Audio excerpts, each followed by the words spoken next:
મંદિરનો ઘુમ્મટ તમને બધું બતાવું. મેં તો દર્શન કર્યા, તમે પણ કરી લ્યો.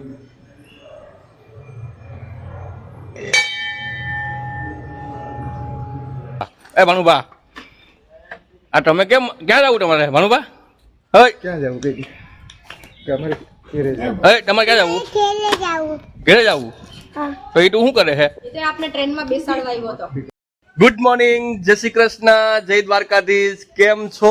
મજામાં છો ને ભાઈ? જો ભાઈ આજે તો ફર્સ્ટ ક્લાસ રેડી થઈ ગયા, કારણ કે ક્યાંક જવાનું હોય તો જ રેડી થયા હોય ને, વારંવાર તો રેડી થયા જ હોય, તમને ખ્યાલ છે.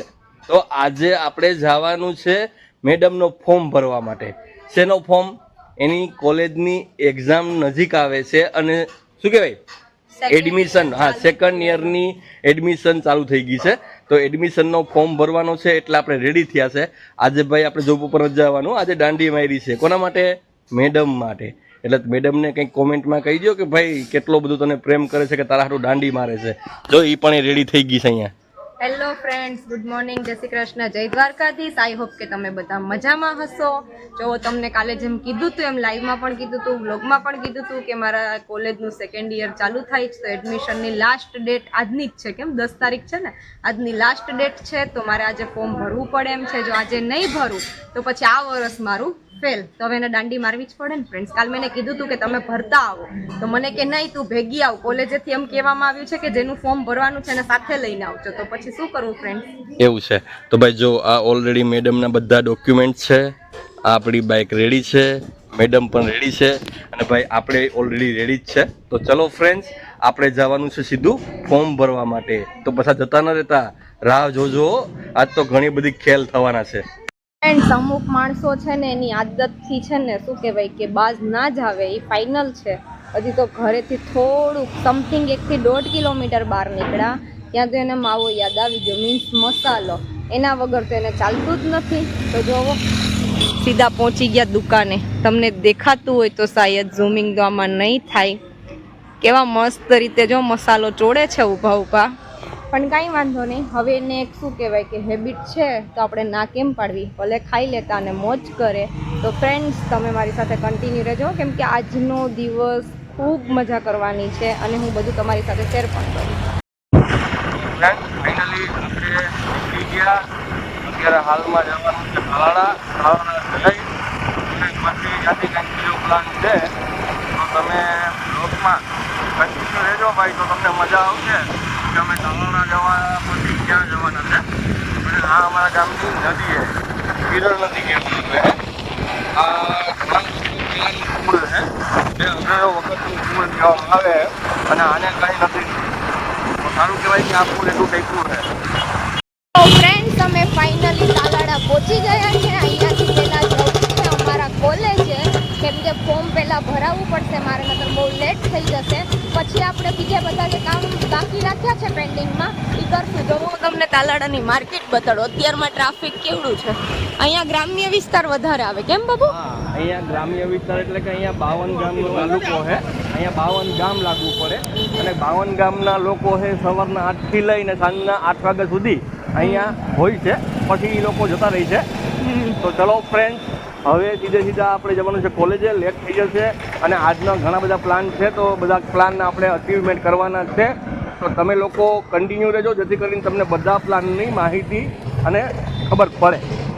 તો આપણે મેડમની કોલેજે પહોંચી ગયા છે અને અત્યારે હાલમાં અમે એક્ઝેક્ટ ડોરની બાજુમાં ઊભા છે અને મેડમ છે થોડીક એક્સાઇટેડ છે, કારણ કે આજે એનું રિઝલ્ટ પણ આવવાનું છે અને રિઝલ્ટ છે એ પહેલાં સેમનું આવવાનું છે. બીજા સેમનું અત્યારે પેન્ડિંગ છે અને આપણે એમની ત્રીજા સેમની એક્ઝામનું અને એડમિશનનું ફોર્મ ભરવા માટે આવ્યા છે. તો જો મેડમ પહેલાં એક્સાઇટેડ છે, તમને બતાવી દઉં.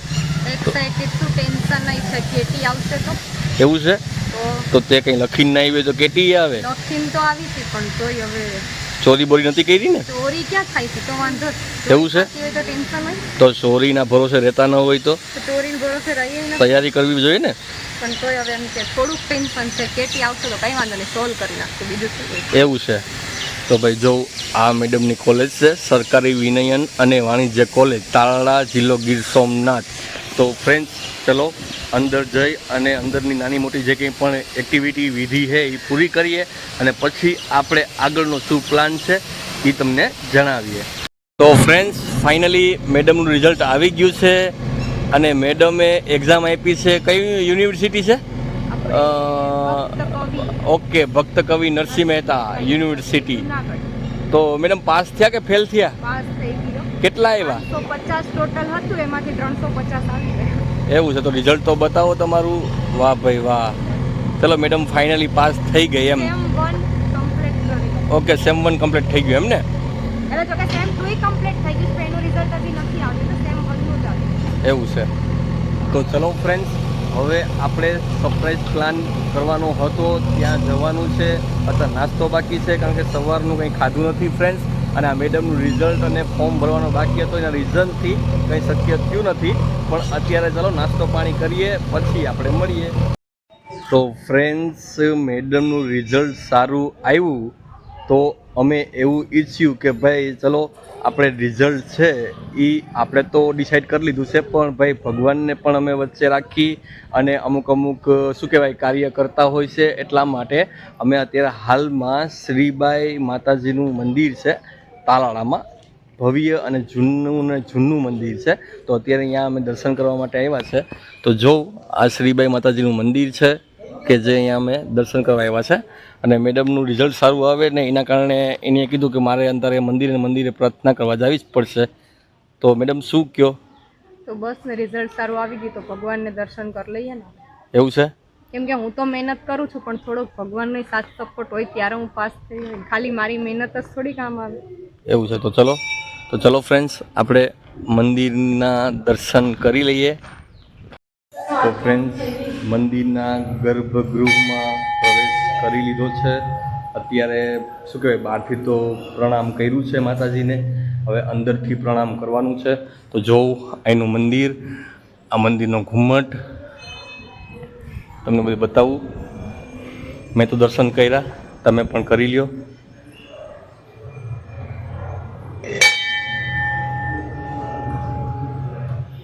અહીંનું આ રીતના મંદિરનું સ્ટ્રક્ચર છે અને ઉપરનો ઘુમ્મટ બહુ કોતરણી કામ અને ડિઝાઇન બહુ સારી કરી છે. અહીંની જો આ ટાઇલ્સ છે.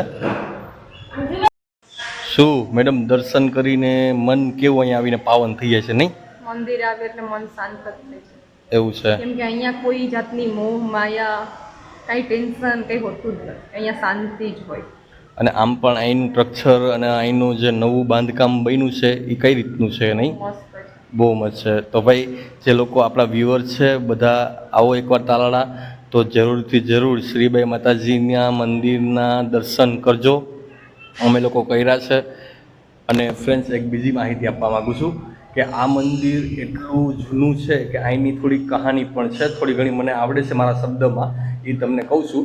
કારણ કે અહીંયા હિરણ્ય કશ્યપ નામનો એક રાક્ષસ હતો અને એમનો છોકરો એટલે કે પ્રહલાદ જે ભગવાનનો ભક્ત હતો, અને એને તમને ખ્યાલ હોય તો એવી સ્ટોરી છે કે ભાઈ તું ભગવાનનું નામ લે તો તારી જીભ કાપી નાખવામાં આવશે, તને મારી નાખવામાં આવશે.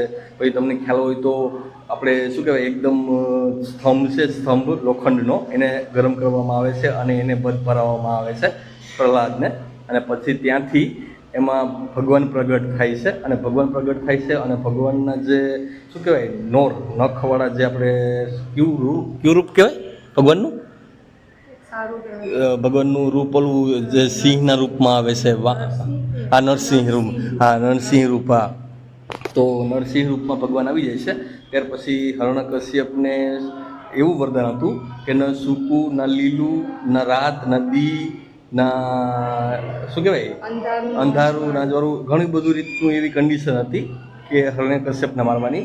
તો ભગવાને એનો વધ નખ જે આવે નખથી વધ કરેલો હતો ઉમરામાં, દરવાજાની અંદર નહીં બહાર, એવી રીતના ઘણું બધું હતું. ફ્રેન્ડ્સ, મને ઘણું બધું યાદ છે, તમને કીધું. ફ્રેન્ડ્સ, મેડમની ઈચ્છા હતી કે આજે મારે કંઈક ચટપટું ખાવું છે, તો ભાઈ એને ડૉક્ટરે તો ઓલરેડી ચોખ્ખી ના પાડી હતી, છતાંય મેં એવું વિચાર્યું કે ચલો એ શું કહેવાય માણસ છે ને, માણસને ખાવું હોય તો ના ન કહેવાય. એના રીઝનથી જોઉં અત્યારે આપણે આવી ગયા છે શાનદાર પકોડા સેન્ટરમાં. તો મેડમ આજે તમારે શું ખાવું છે? દિલ અને ખુશ થઈ જાય એવું કંઈક કયો. એવું છે? હા તો ભાઈ ચલો આપણે શાનદાર પકોડા ખાવું છે, જઈએ. સાહેબ ગરમા ગરમ શું મળી જશે? ગરમા ગરમ ભાઈ પકોડા છે, ગરમા ગરમ ગાંઠિયા છે. તો મેડમ તમારે શું ગરમા ગરમ ખાવું? ખમણ ખાવા. તો ભાઈ ચલો મેડમને ખમણ ખવડાવી દઉં, હું પકોડા ખાઈ લઉં અને પછી આપણે જે સરપ્રાઈઝ પ્લાન કર્યું છે ત્યાં જવાનું છે. તમે લોકો કન્ટિન્યુ રહેજો તો તમને ખ્યાલ આવશે, નકર નહીં આવે. તો ફ્રેન્ડ્સ આપણું પાછળનું બેકગ્રાઉન્ડ જોઈને તમને થોડો ઘણો અંદાજો તો આવી ગયો હશે કે આપણે આજે ક્યાંક બહાર ફરવા માટે જવાનું છે. તો ભાઈ પહેલાં તો આજે ગુરુ પૂર્ણિમા છે, તો બધા લોકોને ગુરુ પૂર્ણિમાના જય શ્રી કૃષ્ણ ભાઈ. અને આજે જે લોકો શું કહેવાય ગુરુ માયના હોય એ લોકોને બધાને પગે લાગવા જાજો એવી બધાને મારી એક નમ્ર વિનંતી ને અપીલ. તો આ જો આપણે ભાણુભા, ભાણુભા આ તમે કેમ ક્યાં જવું તમારે ભાણુભા? હવે ક્યાં જવું બેટી? કે અમારે ઘરે જવું. તમારે ક્યાં જવું? ઘરે જવું. તો એ તું શું કરે છે? આપણે ટ્રેનમાં બેસાડવા આવ્યો હતો. તો ભાઈ ધાનીમાં અહીંયા આવી ગયા છે. ધાનીમાં થોડા ગુસ્સામાં છે. જો ત્યાર બિયાર થઈને નવા નવા ચપ્પલ પહેર્યા છે, નવા નવા કપડાં પહેર્યા છે ને. હા અને મેડમ હાય ફ્રેન્ડ્સ, ચલો ટ્રેનમાં ક્યાં જવું છે? મારા ગુરુને પગે લાગીને આવી અત્યારમાં. તો હું કોલેજે ગઈ હતી, મારા ગુરુ મને સામેથી મળ્યા. એવું છે? તો તમારા ગુરુએ શું તમને આજ્ઞા કઈ ઓલું શું કહેવાય દક્ષિણામાં કે ઓલા વર્ષ જે કર્યું ને આ વર્ષ ના કરતા એમ કીધું. એવું કીધું? હા, એ કે ઓલા વર્ષ તો તમે તાગડધીના કરી છે, તમે ચલાવી લીધું, આ વર્ષ તાગડધીના ના કરતા એમ કીધું. તો પછી હું એમ કહીને આવી કે વાંધો નહીં. અમારા ગુરુ મારી ટેન્શન લેતા હતા, એમ કહેતા હતા કે તમે બીએડ કમ્પ્લીટ કરી લો, તમારો મેઇન સબ્જેક્ટ ઇંગ્લિશ છે. તો કે આમ શું કહેવાશે કે જો ભાઈ ઇંગ્લિશમાં બીએડ કમ્પ્લીટ કરીશ. એવું છે? કે આજ ગુરુ પૂર્ણિમા છે તો મારા આશીર્વાદ લઈને પાછું નવેસરથી બધું ચાલુ કરો. એવું છે? તો ચલો ફ્રેન્ડ અહીંથી હવે જવાનું છે. એ તમને આ વ્લોગમાં નહીં ખ્યાલ આવે, તમને બીજા વ્લોગમાં ખ્યાલ આવશે. તો બીજો વ્લોગ આપણે જ્યારે મૂકીએ તો એ વ્લોગ જોવાનું ચૂકતા નહીં. અને પહેલી વાર આવતા હોય ચેનલમાં તો ચેનલને સબસ્ક્રાઈબ કરી નાખજો મારા વાલા, તો તમને હરેક વ્લોગની નોટિફિકેશન તમારામાં મળી રહે.